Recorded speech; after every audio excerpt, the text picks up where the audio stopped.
E tudo começa com uma visão. Eu quero falar sobre isso nesta manhã. Vamos ler Atos capítulo de número 9.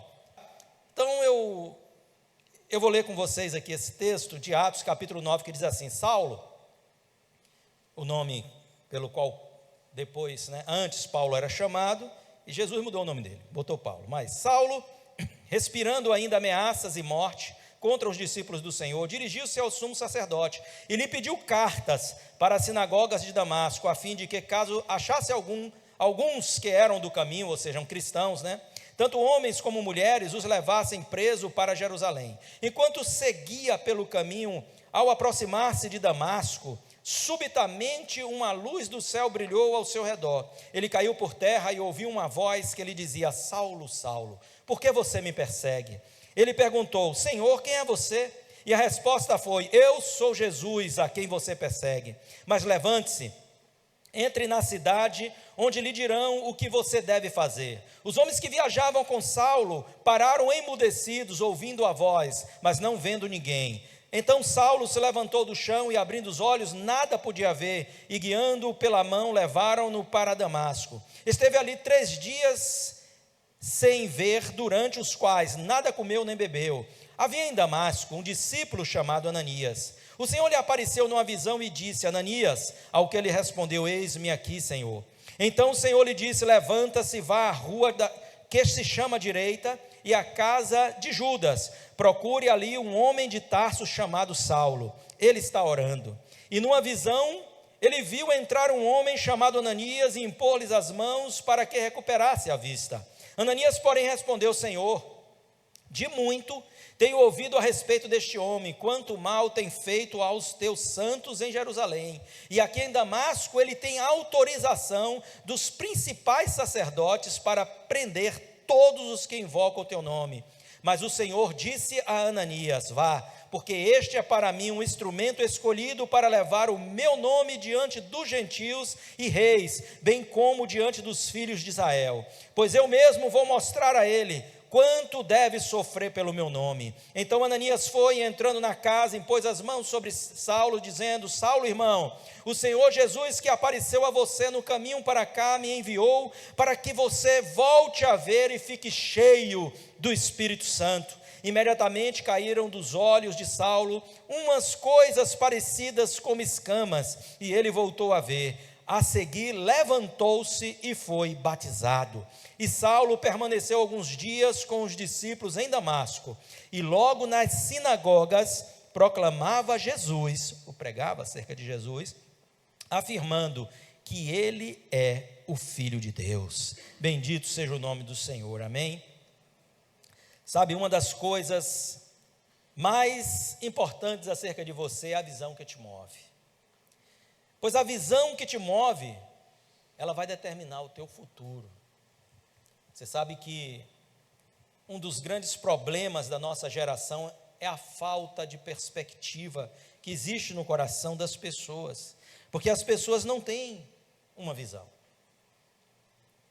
Eu não estou aqui, é o primeiro ponto que eu quero abordar, não estou falando especificamente de uma visão espiritual, mas eu estou falando de uma visão. Qual é o projeto para o teu futuro? E as pessoas começam a viver uma realidade momentânea, com toda a intensidade de suas vidas, porque não existe uma perspectiva futura. Não se gera no coração isso. Então, vamos viver o aqui e agora. Comamos e bebamos, não é? Porque amanhã morreremos. Então, vamos aproveitar a vida e vamos nos lançar a todo tipo de diversão, de prazer que nós venhamos a encontrar. É por isso que nós estamos vendo essa geração ensimesmada, fechada em um mundo, muitas vezes, aonde a porta de escape é o mundo virtual, é o que é virtual, não é? E não estão, com certeza, conseguindo conceber coisas para o seu futuro. Muitos dos nossos jovens não sabem o que querem da vida, não sabem para onde vão, estão perdidos. Há uma desconstrução da identidade, e isso afeta de uma forma muito dramática o posicionamento das pessoas, porque nós ainda, nessa geração, Mas, há anos atrás, quando éramos crianças, pessoas que têm uma idade próxima à minha, nós éramos orientados pelos nossos pais. Obviamente, nós ainda não sabíamos o que queríamos especificamente do ponto de vista profissional do nosso futuro. Isso se desenvolvia depois. Mas nós sabíamos quais eram os nossos deveres e o que apontava para o futuro. Eu vou ter uma família, eu vou cuidar de minha esposa, cuidar dos meus filhos, eu vou plantar, eu vou colher, eu vou fazer, eu vou prover, eu quero ter isso, uma casa. Então, havia todo este planejamento, uma visão em nosso coração de algo que faríamos no futuro. Isso nos movia, nos norteava. E por sabermos das nossas responsabilidades, isso era uma firme âncora que não deixava nós sairmos à deriva pelo mar afora, não é? E a mulher, ela tinha também a noção de suas responsabilidades. Então, independente daquilo que ela podia se propor a fazer, do ponto de vista profissional, ela via os seus filhos, o seu marido, não é? Como ali algo que seria a coisa mais valorosa a ser cuidada por ela. Isso a norteava. Esses valores estão sendo desconstruídos. Eu não vou entrar nessa questão aqui, nesta manhã, mas isso tudo dificulta de que as pessoas tenham uma visão. Uma pessoa sem visão nunca será maior, ou nunca irá além daquilo que seus olhos naturais lhe permitem ver. Nunca irá além. Então, o que ele enxerga é o que ele consegue ver com a sua visão natural. O que o motivará sempre será assim. Então eu vi a vida de alguém, eu posso até me motivar por aquilo que alguém está conquistando, e eu posso então ser uma réplica daquela pessoa, porque eu não tenho uma visão própria, eu não tenho uma visão pessoal.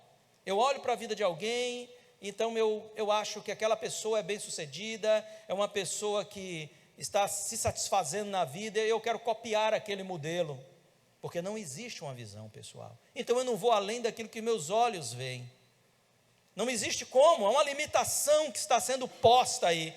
Mas uma pessoa com visão, com uma real visão que está no seu coração, poderá ser do tamanho da visão que tem. Você pode ser do tamanho da visão que você tem. Imagine você aqui agora, e você tem um sonho no seu coração. Há uma visão que está plantada aí, que está movendo você. Então você não precisa ser apenas aquilo que os teus olhos veem. Você pode chegar muito além se você tem uma visão acerca disso. Se você lê alguma literatura sobre os grandes visionários dessa terra, pelo menos da nossa geração, né, ou mais próximos dela, você vai ver que essas pessoas se diferenciaram por um único motivo, por terem uma visão em seus corações. Elas poderiam ter sido o que os seus pais foram, elas poderiam ter sido o que os seus amigos foram.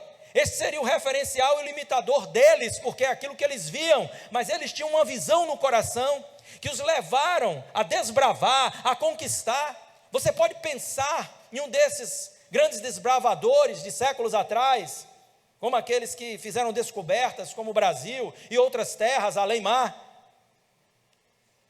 Então, enquanto as pessoas estavam seguindo aquilo que viam nos seus conterrâneos ali, profissões semelhantes, isso e aquilo, alguém disse: eu vou encontrar algo que está além daquilo que os meus olhos veem, porque eu tenho um sonho no meu coração de conquistar coisas que não estão diante da minha vista.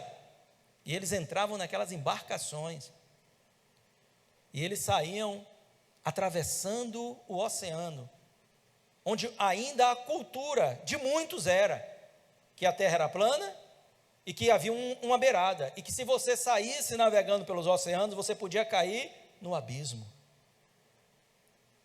E essas pessoas disseram: não, nós vamos desafiar essa forma de entendimento e vamos em frente. Movidos pelo quê, irmão? Movidos por uma visão. Então é muito importante que a gente entenda isso. Você pode ser do tamanho da sua visão, a visão que está no seu coração. Eu já trouxe isso aqui em uma mensagem alguns anos atrás, sabe, recobrei isso aqui para trazer para vocês. Esse trecho da poesia O Guardador de Rebanhos, de Fernando Pessoa, ele explica bem isso, tá? Ele diz assim na sua poesia: da minha aldeia vejo quanto da terra se pode ver no universo. Por isso a minha aldeia é grande como qualquer outra, ou como outra qualquer, porque eu sou do tamanho do que vejo, e não do tamanho da minha altura. Olha só, olha que coisa, né? Então, o homem sem visão é do tamanho de si mesmo, mas a visão pode nos levar a ser do tamanho daquilo que vemos. É isso que ele quer dizer. Por isso, o mais relevante não é o nosso tamanho atual, mas se temos uma grande visão. Ele está dizendo: se eu estou na minha aldeia, a minha aldeia pode ser do ponto de vista humano insignificante, mas eu contemplo a partir dela toda a grandeza do universo, assim como qualquer que mora em uma grande metrópole contempla, às vezes mais, porque quem já teve a experiência de ver o céu a partir de uma cidade que não tem tanta intensidade de luz, sabe quão maior é a visão das estrelas, quão maior é a intensidade do brilho delas, do que muitas vezes você, vendo o universo, do ponto ali em que você está em uma grande metrópole, e que as luzes da metrópole vão ofuscar o brilho das estrelas. É assim ou não é?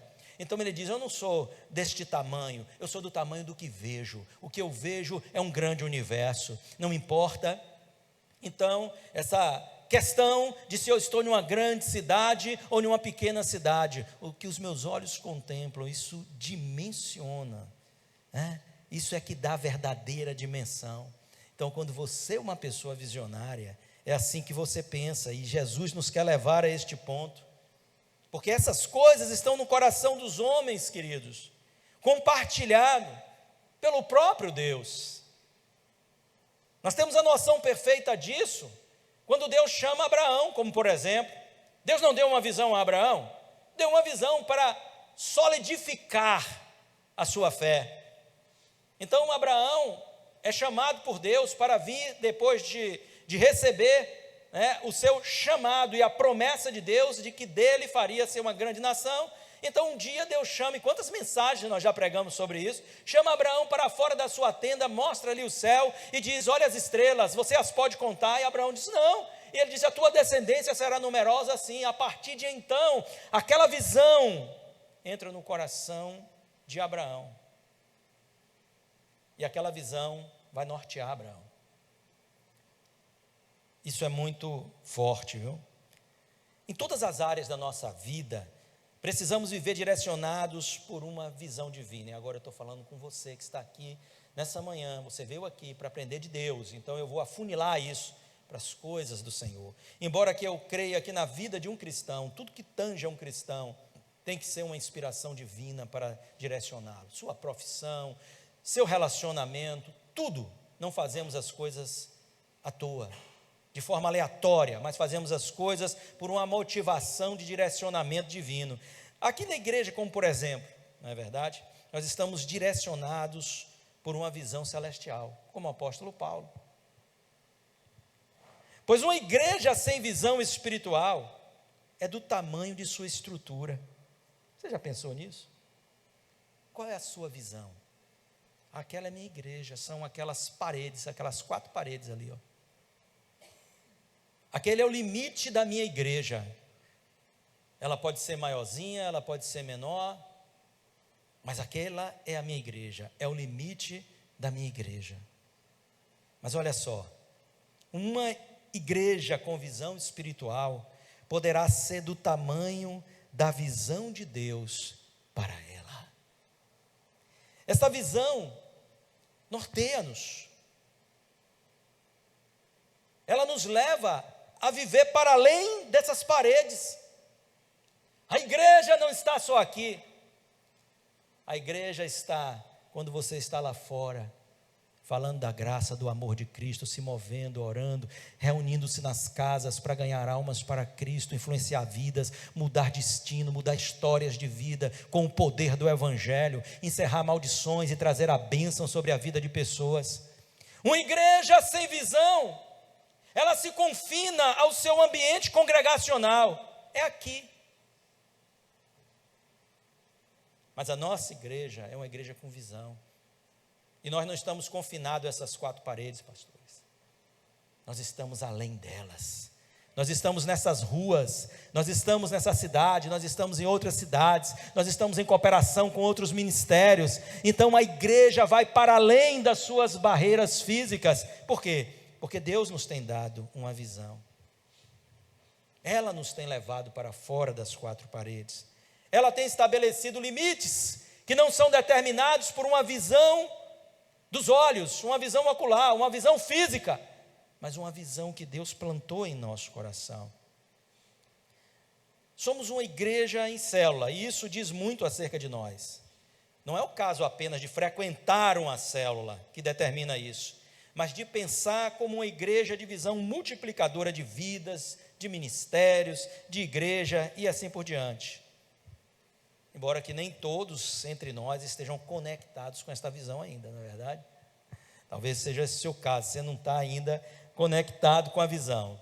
Mas hoje, queridos, voltando aqui para o texto e aplicando esse texto, eu quero falar sobre como viver o despertar de uma visão. Deus deu uma visão, mas talvez eu não tenha despertado para ela. Isso aqui serve para qualquer área da sua vida, mas como eu disse aqui um pouco antes, eu estou aplicando essa mensagem, para as questões mais espirituais do que nós tratamos aqui. Porque se você se fortalece espiritualmente, tudo te vai bem. Saudação do apóstolo João, quando ele escreve as suas cartas pastorais, Então as suas cartas endereçadas à igreja, ele fala muito sobre amor na primeira, mas acho que na terceira carta, ele tem ali uma saudação extraordinária, quando ele diz assim: espero que vá bem, tudo vá bem na tua vida, tudo prospere na tua vida, como é próspera a tua alma. João está dizendo, na proporção da prosperidade da tua alma, da tua fé, seja próspera a tua vida. Uma grande fé promove uma grande prosperidade na vida da pessoa. E eu estou falando prosperidade em todos os sentidos, prosperidade existencial, prosperidade financeira, em todos os sentidos. É isso que a gente precisa entender. Então, deixa eu falar algumas coisas contigo. O primeiro segredo para o despertar de uma visão no seu coração é você compreender a visão espiritual. É você entendê-la, é você discerni-la. A visão espiritual é uma revelação do céu. É uma revelação de Deus para nós. Enquanto nós não compreendemos a fonte, a origem da visão que foi colocada no nosso coração, nós não nos conectamos a ela, porque ela não gera um interesse. Jesus veio a este mundo, ele estava aqui, o Filho de Deus, ele veio aqui para pagar o preço do nosso pecado. Muitas pessoas viram ele operar milagres extraordinários, ele ressuscitou mortos, ele andou sobre as águas, ele abriu a vista de cegos, ele fez mudos falarem, surdos ouvirem, ele fez pessoas que eram aleijadas desde sua infância serem restauradas e saírem ali andando e proclamando os seus feitos. Mas muitas pessoas não se conectaram a ele. Eles sabiam que Jesus Cristo era uma pessoa minimamente enviada por Deus, um profeta, minimamente, mas eles não se conectaram a Jesus. No Evangelho de João, João escreve no seu primeiro capítulo, ele veio para o que era deles, mas os que eram seus não o recebeu. Não receberam. Eles desprezaram Jesus. Eles mataram Jesus. Não havia formosura e nem parecer nele, diz o profeta Isaías, lá no livro de Isaías, no capítulo 53, para que nós o desejássemos. Houve uma rejeição daquilo que Deus revelou como salvação para todo aquele que crê. E as pessoas disseram não. Você entende isso? Porque não compreenderam o que Deus estava dando a elas. E muitas pessoas são assim. Enquanto nós não compreendemos isso, então olha só, enquanto seguia pelo caminho, ao aproximar-se de Damasco, versículo 3 do texto que lemos, subitamente uma luz do céu brilhou ao seu redor. Ele caiu por terra e ouviu uma voz que dizia: Saulo, Saulo, por que você me persegue? E ele perguntou: Senhor, quem é? E Jesus então respondeu, a resposta foi: eu sou Jesus, a quem você persegue. Agora, a visão de Paulo, que Paulo teve, não se resume apenas à luz que ele viu, porque ao lermos o texto, parece que nós estamos vendo de algo que ele, com seus olhos, conseguiu enxergar, apesar de quem que estava com ele não tenha enxergado, né? Então foi algo realmente espiritual. Mas a visão de Paulo diz respeito a coisas muito mais além do que essas. A visão de Paulo diz respeito à revelação de Cristo à sua vida. Muitas pessoas, como eu disse aqui, Cristo está se revelando, Cristo está se dando a conhecer, mas eles não recebem, porque não entendem que isso é o dom de Deus para a vida deles, é o presente de Deus para a vida deles, e rejeitam a Jesus, ouvem com seus ouvidos, mas não creem com os seus corações. Não creem com os seus corações. A revelação vai muito além do que Paulo viu ali naquele momento. A revelação fala acerca do propósito de Deus para a vida de Paulo. Então essa é a visão que Paulo teve. Paulo recebeu uma vocação, Paulo recebeu um chamado, Paulo recebeu a revelação de quem era Jesus, a quem ele perseguia na pessoa dos seus discípulos, porque ele não cria que Jesus era o Messias, ele não recebeu.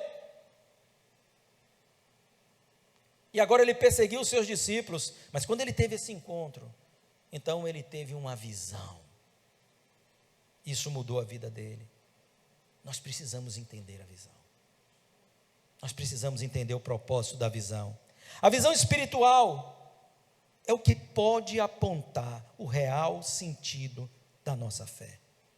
Quem era Paulo? Quem era Saulo de Tarso, gente?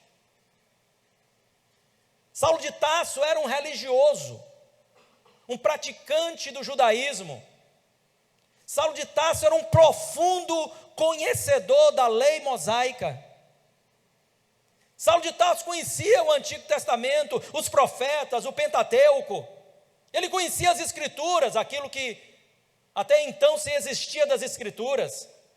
Ele conhecia os livros históricos, os livros poéticos, muito mais do que eu e você, porque essa era a realidade da vida dele. Saulo de Tarso conhecia os elementos do culto prestado a Deus, mas ele não conhecia a vontade de Deus.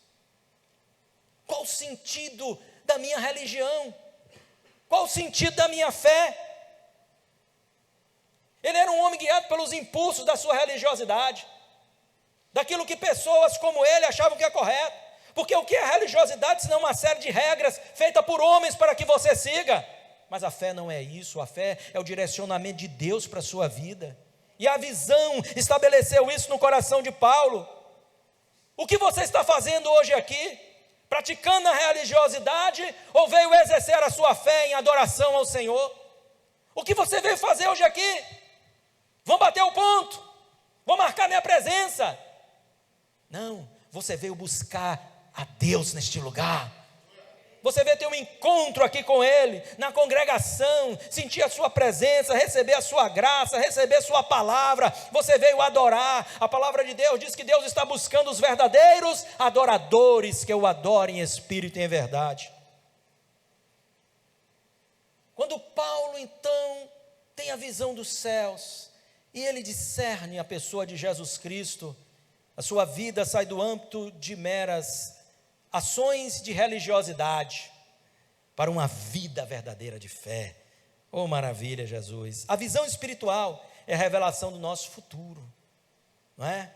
Pois é o anúncio das coisas que acontecerão, e essa visão está sendo concedida a nós no presente. Olha o que Jesus diz a Ananias, versículo 15. Mas o Senhor disse a Ananias: vá, porque este é para mim um instrumento escolhido para levar o meu nome diante dos gentios e reis, bem como diante dos filhos de Israel. Então ele está dizendo aqui, parte da visão daquilo que estava na vida de Paulo, e com certeza, obviamente, isso foi comunicado, ao coração de Paulo. Você tem algo especial da minha parte para ser realizado, Paulo. Faz parte da visão que tenho para você. Agora que você me conhece, Você não me conhece para estar deitado em berço esplêndido. Você me conhece para servir. Você me conhece para sofrer por amor de mim, mas por também ter toda a alegria que pode caber no coração de alguém, por estar na minha presença. Então você me conhece para andar comigo. Isso começa a nortear. É o futuro de Paulo que já se é revelado no seu presente. E ele passa por todas essas coisas, né? Por todas essas coisas. Então este Paulo que sofreu muito como desbravador, como plantador de igrejas, nas suas missões, com tantas perseguições, com tantas lutas que ele vivenciou por amor do Evangelho. Foi o Paulo de muitas alegrias também. Pergunte a Paulo se ele se arrepende de nada do que ele fez, a não ser das coisas que fez fora da vontade de Deus, é claro, né? Mas seguindo o Evangelho e a vontade do Senhor, nada. A visão espiritual gera crescimento. Por quê? Porque Paulo se descreve como um bom judeu, como eu já falei aqui. Em Filipenses, no capítulo de número 3, ele diz o seguinte, versículos 5 e 6, fui circuncidado no 8º dia, sou da linhagem de Israel, da tribo de Benjamim, hebreu de hebreus, quanto à lei, eu era fariseu. Olha, os fariseus eram um grupo religioso da altíssima cúpula, né? Os mais proeminentes líderes vieram exatamente do farisaísmo e também dos saduceus, né? Mas esses dois aí se revezavam nessas linhagens de poder. Então ele era fariseu. Quanto ao zelo, perseguidor da igreja. Quanto à justiça que há na lei, eu era irrepreensível. Uau! Então aí Paulo está apresentando aquelas que eram as suas velhas credenciais, mas ele diz, olha, eu joguei tudo isso fora, tudo no lixo, pela sublimidade do conhecimento de Cristo. A visão pode te levar, aí ele começa a crescer na sua fé realmente. Ele cresceu em conceito na sua religião, ele cresceu no conhecimento teórico, ele cresceu nos seus afazeres, nas suas responsabilidades na sua religião. Mas agora a visão dá um verdadeiro crescimento à fé de Paulo. E a partir desse momento, ele começa a ser conhecido como Paulo, o apóstolo. O Saulo se torna o apóstolo aos gentios. O legado de Paulo é extraordinário, né, queridos? Você olha aí o Novo Testamento, você vai ler aqui, né, começar a partir de amanhã, e você vai ler quantas cartas Paulo escreveu, e o conteúdo dessas cartas, o teor da revelação de Deus através da vida de Paulo, algo extraordinário. Então esse homem tem uma explosão de crescimento, e a visão espiritual aponta para a coletividade. Quero que você guarde isso, porque uma visão humana, muitas vezes fala da pessoalidade, daquilo que é propriamente meu, daquilo que eu busco para mim, não é? Então, é a minha empresa, é o meu negócio, é a minha profissão, é isso, então é muito do meu. Mas essa não é uma visão que fala só de si. Lembra que Jesus disse que ele seria enviado aos reis e aos gentios? Então, o propósito da visão que vem de Deus fala de abençoar muitas vidas. Muitas vidas. Que vem de Deus para nós, fala de abençoar muitas vidas.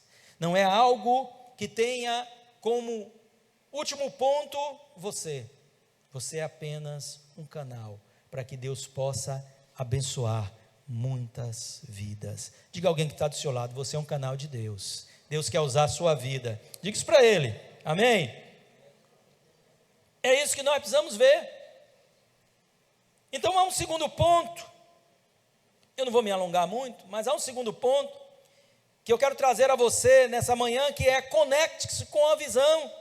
Não adianta apenas saber que a visão está aí, apenas conhecer até a visão. A visão é um chamado de Deus e precisamos nos conectar a ela.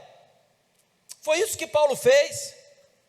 Quando Paulo testemunha ao rei Agripa, muitos anos depois, preso, lá em Cesareia, ele diz o seguinte, no versículo 19 do capítulo 26 de Atos.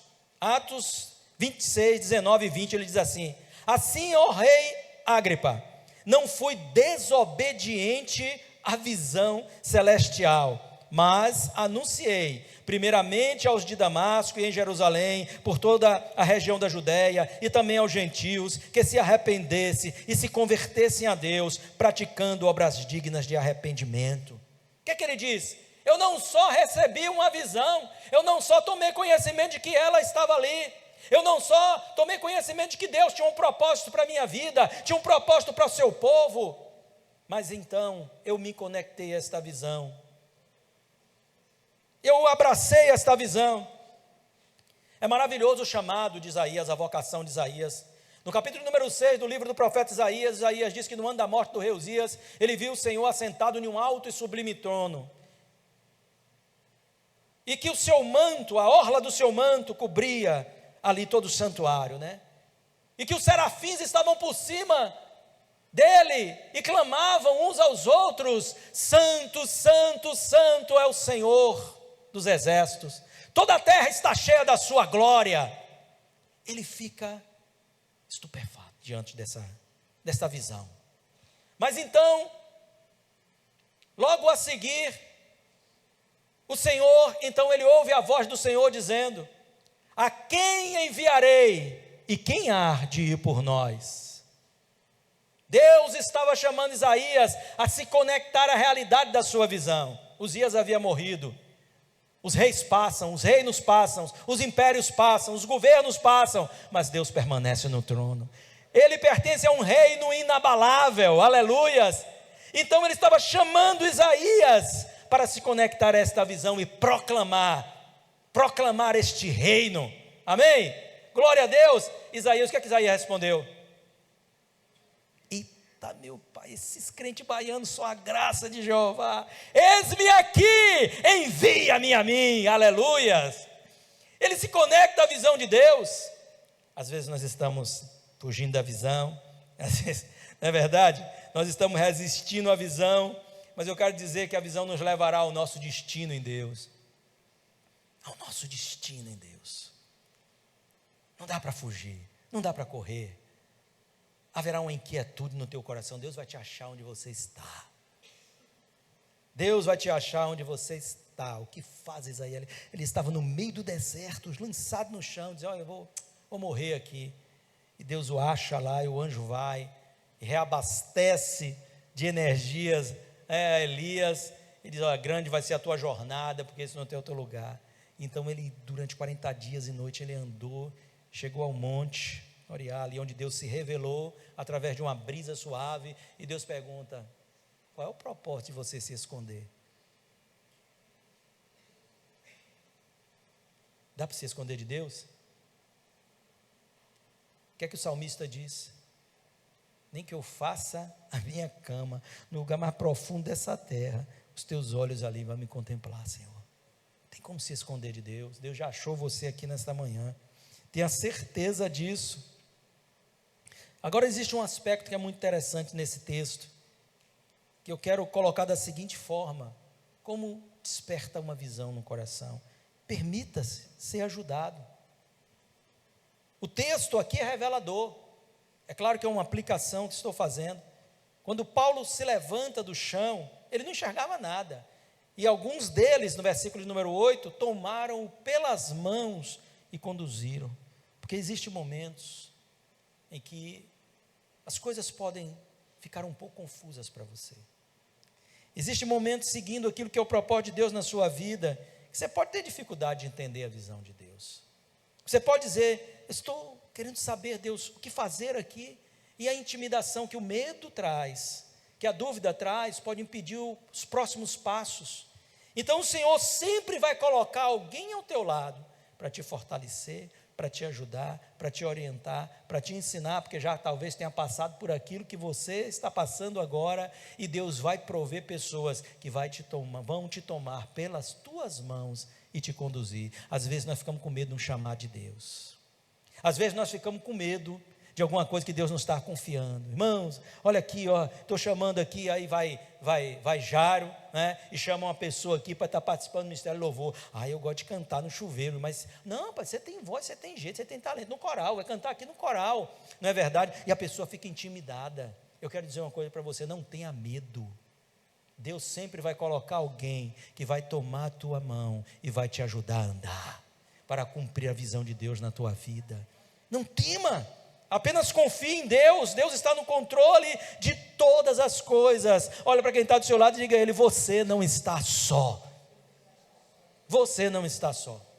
Confia nisso, creia nisso, tenha uma visão a respeito dessas coisas. Ontem eu disse a nossa irmã Madalena, eu estive lá na UTI do HGE para visitá-la, orar com ela até a tarde, e eu disse a ela: ó, já orei por você está boa. Que pessoa alegre, 60 dias nessa luta, e ali fisicamente abatida, mas interiormente tão forte e tão alegre, e eu pude rir com ela ali, uma pessoa muito alegre, espirituosa, e brinca o tempo todo, e você chega ali, uma expectativa, né, e é surpreendido com a alegria de uma pessoa assim. Que Deus esteja o quanto antes restaurando. Eu disse a ela: ó, você já está debaixo da bênção, olhe agora e não deixa ninguém, creia, abrace pela fé a tua cura, a tua vitória, e siga em frente em nome de Jesus. Não é verdade? Por quê? Porque nós temos que vencer a oposição à nossa visão. Toda visão enfrentará oposição. Alguns duvidarão da visão que Deus tem para você. Não tome isso como algo, sabe, incomum, não. Mas nós não somos daqueles que retrocedem, mas daqueles que permanecem firmes para a nossa vitória. Então Ananias foi o primeiro a duvidar da visão de Deus para a vida de Paulo. Esse tremendo homem de Deus, né, que morava em Damasco, Ananias, ele disse ao Senhor no versículo 13, a seguir diz assim: Ananias, porém, respondeu a Jesus: olha só, Senhor, de muito tenho ouvido a respeito deste homem, quanto mal tem feito aos teus santos em Jerusalém. E aqui em Damasco ele tem autorização dos principais sacerdotes para prender todos os que invocam o teu nome. O que é que ele está querendo dizer aqui, hein? Ele estava querendo dizer aqui, sabe aquela frase que a gente viu? Esse não, esse não dá, Senhor. Paulo não, Saulo não tem como, esse cara é um perseguidor da igreja. Como é que o Senhor vai usar esse indivíduo agora para uma obra, esse elemento que perseguiu a igreja? Mas o Senhor é transformador de vidas, não é verdade? O Senhor é aquele que reescreve as histórias. Então ele chama e diz a Ananias: mas o Senhor disse a Ananias: vá, porque este é para mim um instrumento escolhido para levar o meu nome diante dos gentios e reis, bem como diante dos filhos de Israel. O Senhor estava dizendo: não duvide da visão que eu dei a este homem, porque quem respalda a visão não é quem a recebe, mas quem a gerou. É Deus quem respalda a visão no teu coração, na tua vida. Você está aí, fazendo a obra do Senhor, um líder de célula, um líder de rede, um líder de ministério, está fazendo a obra de Deus, não é verdade?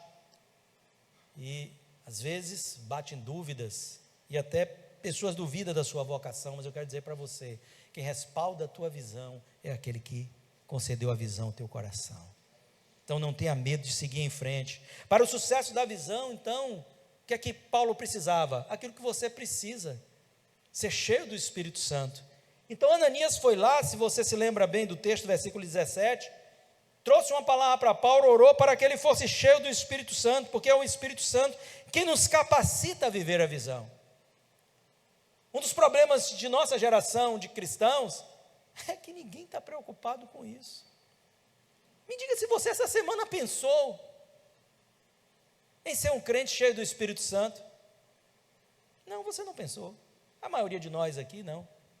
Me diga se esse ano você pensou nisso, que a Bíblia, ela não só propõe a você, mas é imperativo aquilo que o apóstolo Paulo fala, escrevendo aos Efésios capítulo 5, no versículo 18, não vos embriagueis com vinho onde há contenda, mas enchei-vos do Espírito Santo. Você pensou nisso esse mês?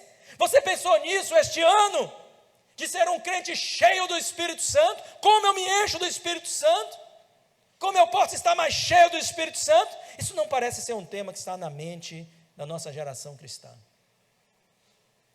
E às vezes vem um insucesso de algumas coisas que nós fazemos para Deus. Mas porque o povo, não, a gente quer transferir a culpa. A igreja tem que se mover no Espírito de Deus. O Espírito foi dado para nos ajudar na obra, para convencer os homens aos quais nós estamos pregando do seu pecado, do juízo de Deus, da justiça que será exercida trazendo condenação a todo aquele que vive na prática do pecado, não se arrepende dos seus pecados. Nós precisamos depender do Espírito Santo que nos capacita, que nos unge a fazermos a obra do Senhor. É isso que nós precisamos entender. E Paulo, ele é um exemplo vivo disso. Havia uma visão, mas a capacidade não reside no homem. A capacidade vem de Deus. É Deus que nos capacita.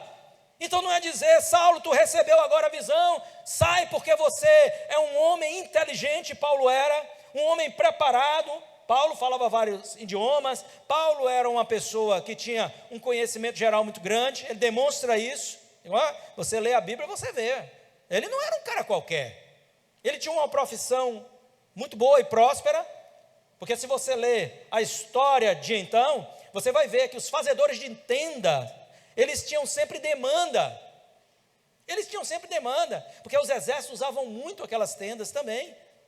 Então ele não tinha uma profissão qualquer, ele não era um qualquer, e acima de tudo, ele tinha uma relevância religiosa, ele fazia parte dessa elite dos fariseus aqui, mas acima de tudo, ele tinha o título romano, de cidadão romano.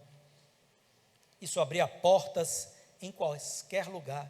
Mas não foi por isso que Jesus o escolheu. Embora todas essas coisas, elas fossem usadas depois em benefício do Evangelho. Porque Deus não escolhe preparados, Ele prepara os escolhidos.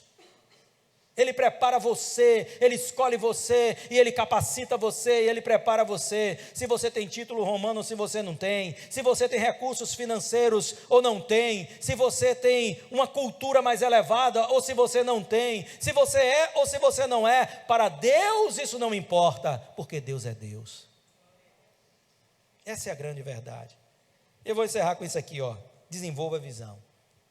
Você recebeu uma visão, desenvolva a visão. A Bíblia diz lá no versículo 20, o texto de Atos 9 diz lá no versículo 20, e logo nas sinagogas proclamava Jesus, afirmando que ele é o Filho de Deus. Um dos maiores adversários da visão é a procrastinação. Depois, amanhã, quem sabe em uma data mais oportuna, quem sabe em um dia melhor, quem sabe o ano que vem,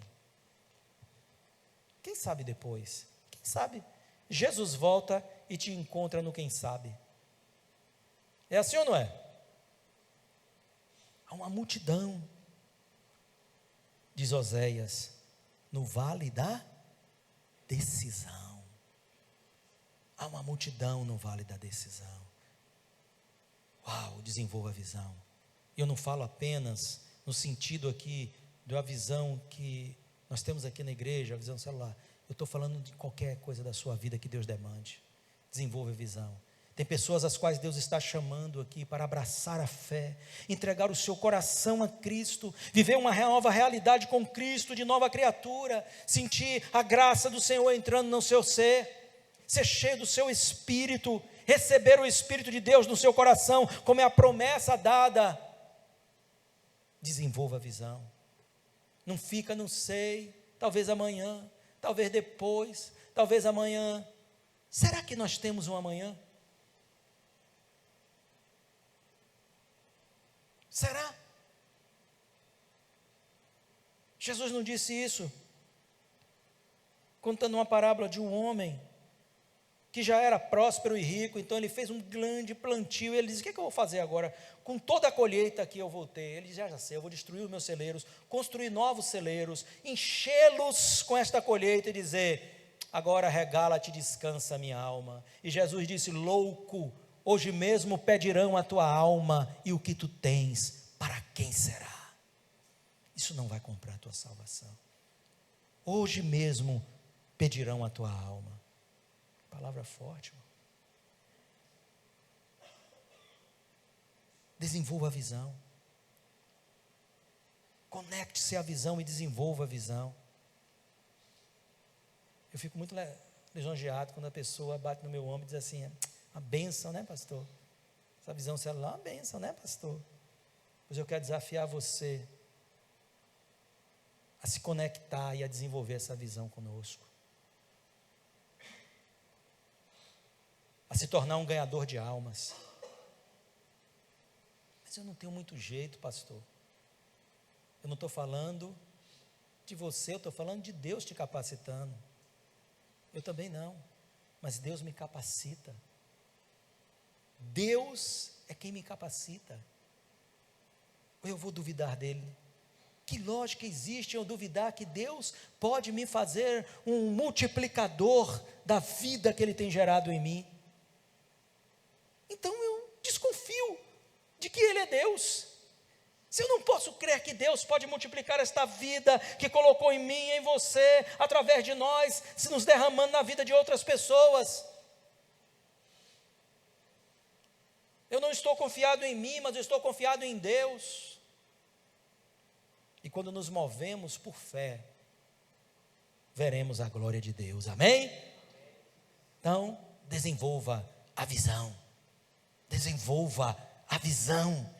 Trabalhe com excelência, se doe e se deixe gastar pelo reino do seu Senhor. Vamos nos colocar em pé?